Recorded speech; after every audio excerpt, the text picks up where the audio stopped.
pemirsa, kembali lagi di Habaur Inong untuk membahas kesiapsiagaan kaum perempuan dalam menghadapi bencana. Dan saya masih bersama Ibu Ida dan juga Mak Juli.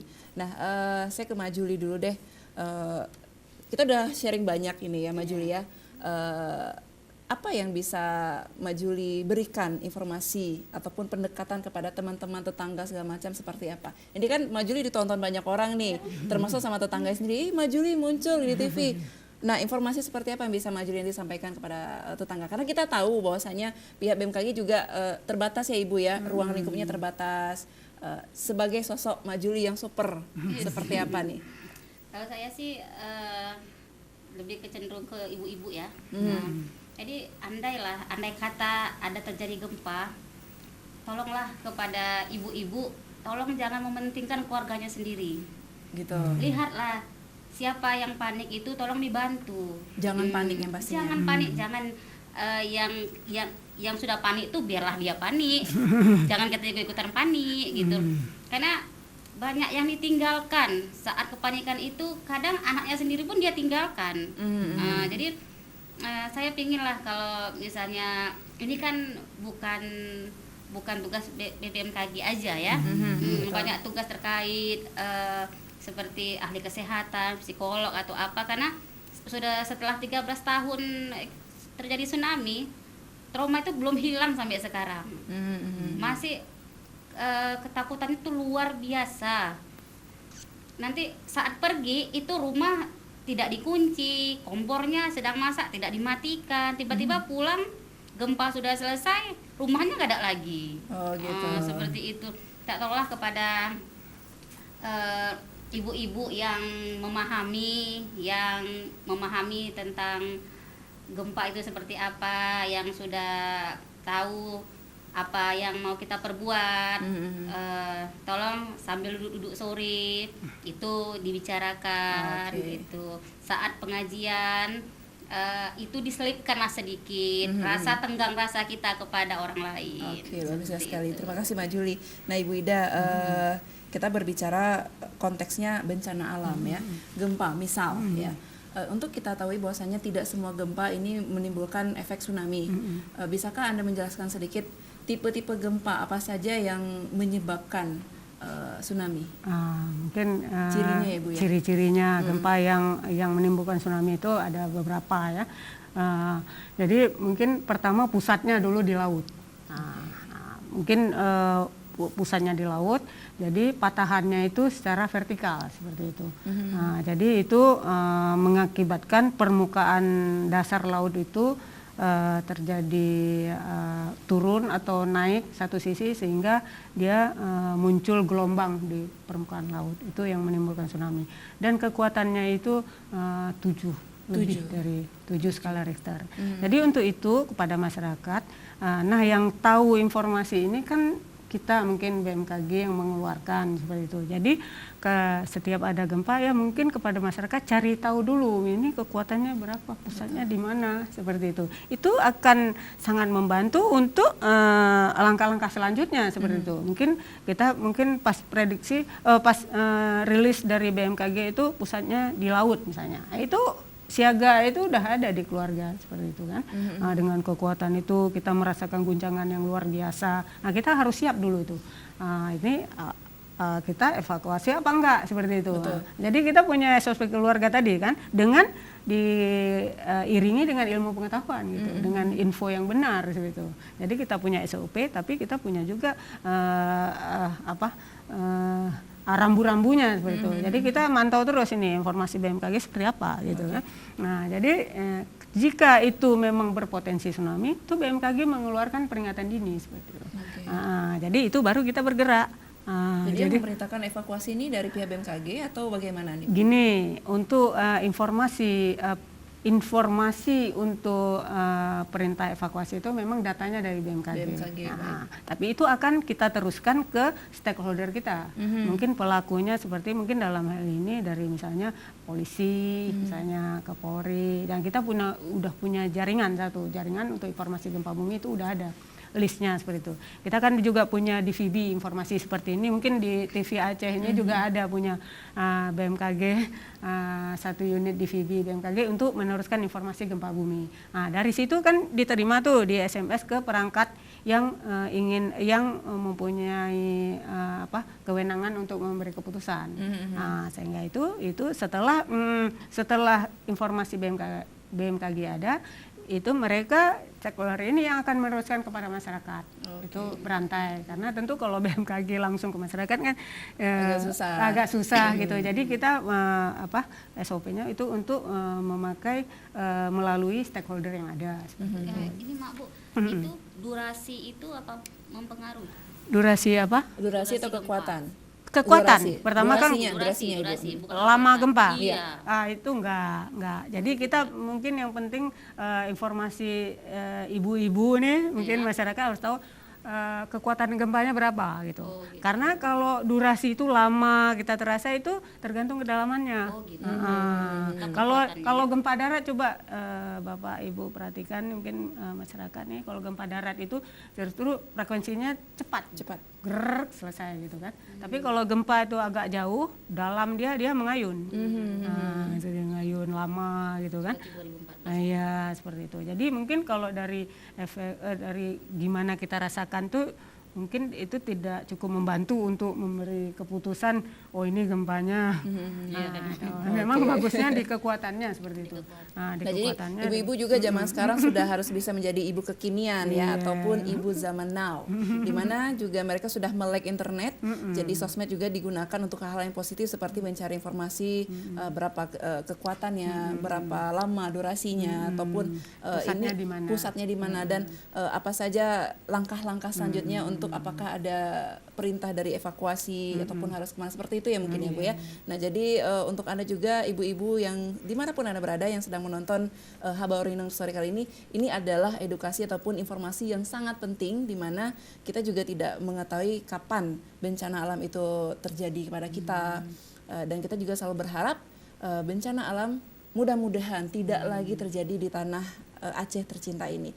Namun jika ada juga bencana alam seperti gempa yang beberapa waktu yang lalu seperti juga di Pidi, ini harus siap dan juga harus tabah. Nah, ini juga BMKG memiliki peran penting dalam memberikan informasi tadi, kemudian mengajak masyarakat untuk bekerja sama ya Ibu ya, dalam memberikan edukasi kepada tetangga-tetangga, adik-adik ataupun anak-anak juga. Nah, adakah juga kerjasama antara BMKG dengan pihak kepolisian ataupun dengan para psikolog? Ini kan masih juga terasa paniknya ya Mak, seperti apa tadi katanya trauma. Tidak mudah hilang begitu saja. Mungkin kalau kerjasama kalau tupoksi BMKG itu hanya menyajikan informasi secepat mungkin. Okay. Tapi dampaknya mungkin ya seperti Ibu katakan tadi, sampai trauma gitu kan. Traumanya awet. Jadi kita kalau dari sisi BMKG setiap ada kesempatan itu ya menjelaskan gempa itu enggak semua loh untuk menimbulkan tsunami gitu. Nah, kita kalau enggak panik, ngapain panik gitu? Karena gempa itu memang selalu akan ada gitu. Nah, kita berada memang di daerahnya gempa gitu. Jadi maksudnya buat apa sih panik gitu? Mending kita isi pengetahuan untuk bagaimana itu mengatasinya. Betul. Jadi misalnya kemarin panik itu kenapa misalnya? Mungkin waktu itu pas ketika gempa mungkin jatuh misalnya di rumahnya mungkin ada sehingga timbul kecelakaan gitu. Nah, itu yang dibenahi gitu. Nah, jadi kita tatalah rumah itu mungkin lemari di tempat yang kuat, mungkin kalau yang udah goyang lemari itu agak diikat, dipakuin di dinding gitu kan, supaya dia jangan itu. Termasuk kalau jika membangun rumah itu ikutilah spek yang ada dari itu. Mungkin kita nggak ngerti mungkin spek seperti apa gitu. Tapi juga ada ramah gempa ya Ibu. Iya, jadi dengan kekuatan sesuai dengan spek bangunan, itu misalnya spek rumah gitu kan, mungkin itu jadi satu manfaat bagi kita ketika gempa terjadi kan.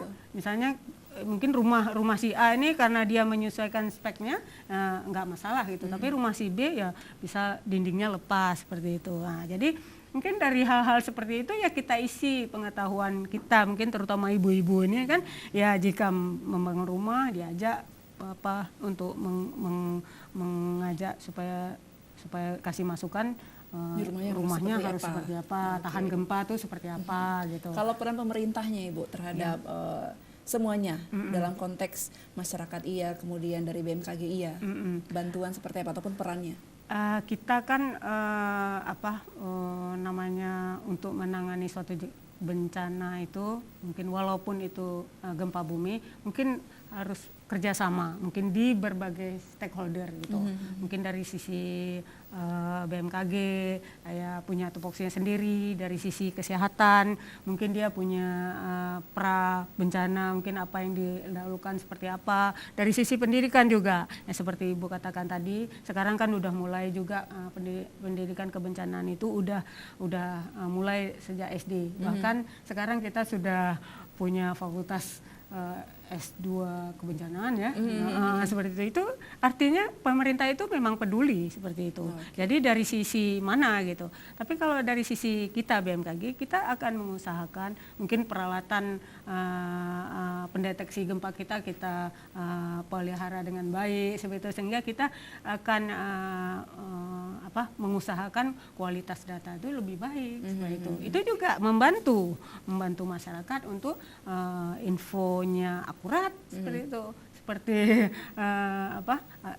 info kita akurat dan cepat sampai ke masyarakat. Kita bekerja sama dengan stakeholder yang ada di pemerintah Aceh ini. Oke, Mbak Juli, saya pengen tahu nih pesan-pesan Mbak Juli terhadap ibu-ibu rumah tangga yang sibuk.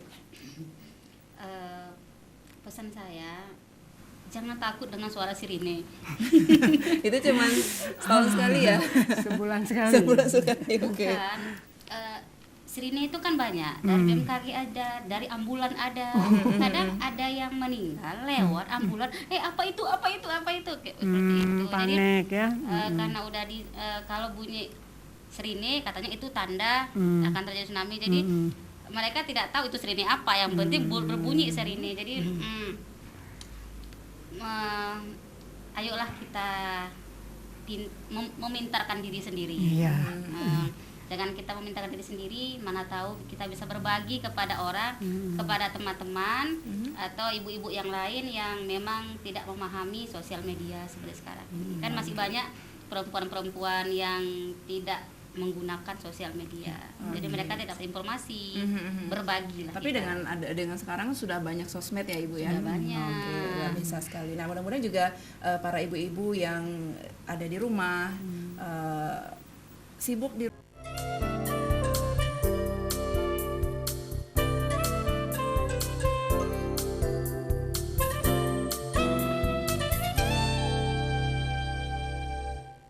Iya, pemirsa, kembali lagi di Habar Inang untuk membahas kesiapsiagaan kaum perempuan dalam menghadapi bencana. Dan saya masih bersama Ibu Ida dan juga Mbak Juli. Nah, saya ke Mbak Juli dulu deh. Kita udah sharing banyak ini ya Mbak Juli ya. Apa yang bisa Mbak Juli berikan informasi ataupun pendekatan kepada teman-teman tetangga segala macam?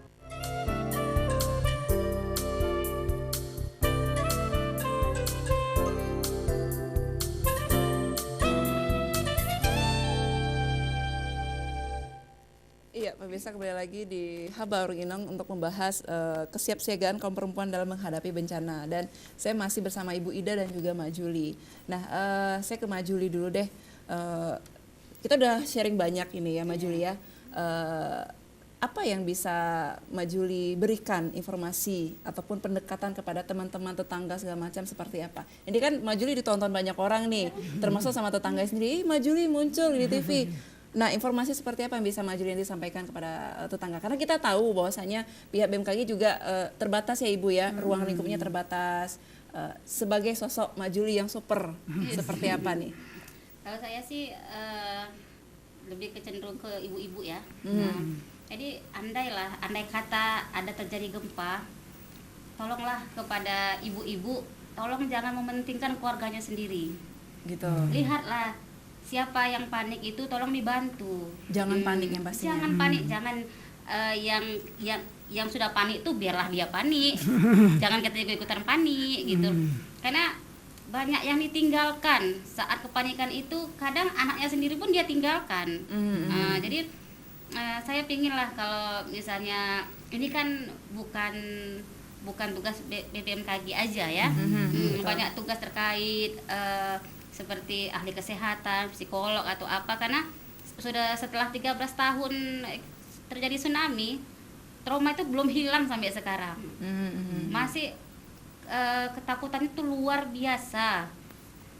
Nanti saat pergi itu rumah tidak dikunci, kompornya sedang masak tidak dimatikan, tiba-tiba pulang gempa sudah selesai, rumahnya nggak ada lagi. Oh gitu. Seperti itu.